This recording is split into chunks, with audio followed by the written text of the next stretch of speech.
Isu hangat petang ini, janji Najib kepada orang Cina, hari bahagia akan kembali. Baru menang bergaya pada PRN Johor, Najib Razak terus bergerak dengan kempen baru menyasarkan komuniti Cina.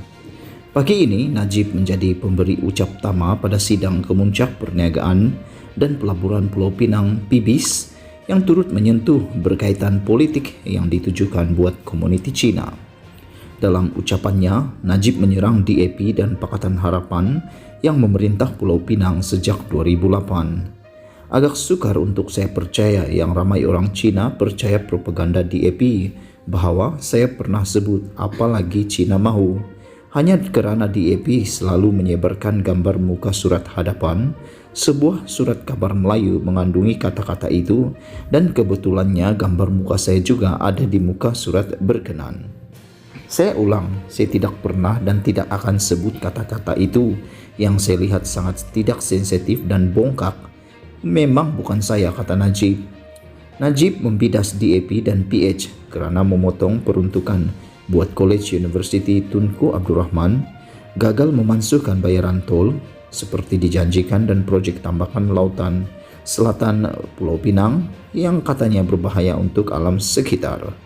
Tambahnya, hubungan antarabangsa terjejas kerana kontrak dibatalkan kerajaan PH dan pasaran saham Malaysia kini antara yang terburuk di dunia. Hutang negara pula, kata Najib, kini mencecah 1 triliun, 46% lebih tinggi berbanding sewaktu dia meletak jawatan sebagai Perdana Menteri pada 2018. Hari bahagia akan kembali. Sebaliknya, puji Najib, semasa pentadbirannya antara 2009 hingga 2018, ekonomi mekar dan pasaran saham menunjukkan aliran menaik. Pelaburan asing dan pertumbuhan KDNK juga, kata Najib, pada ketika itu berada pada tahap tertinggi di rantau ini. Secara asasnya, orang dan komuniti Cina pada ketika itu mempunyai banyak peluang dan kebebasan untuk buat duit.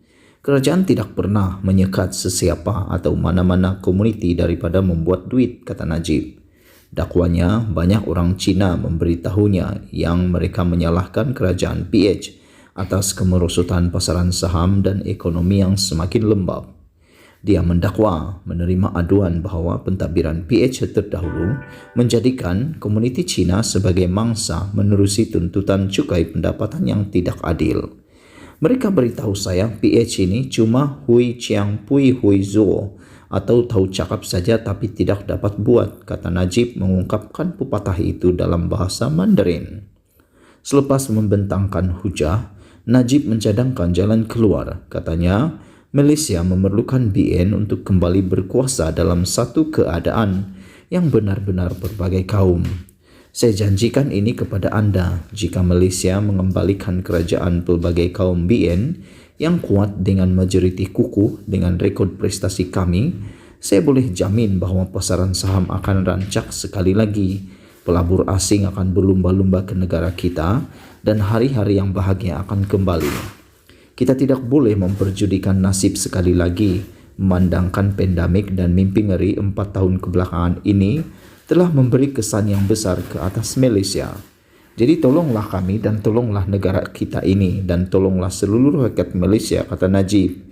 PBIS dianjurkan oleh Institut Strategi Antarabangsa yang memperkenalkan dirinya sebagai badan tidak berasaskan keuntungan dan terlibat dalam rangkaian perniagaan, kajian perniagaan dan pemadanan perniagaan pelabur.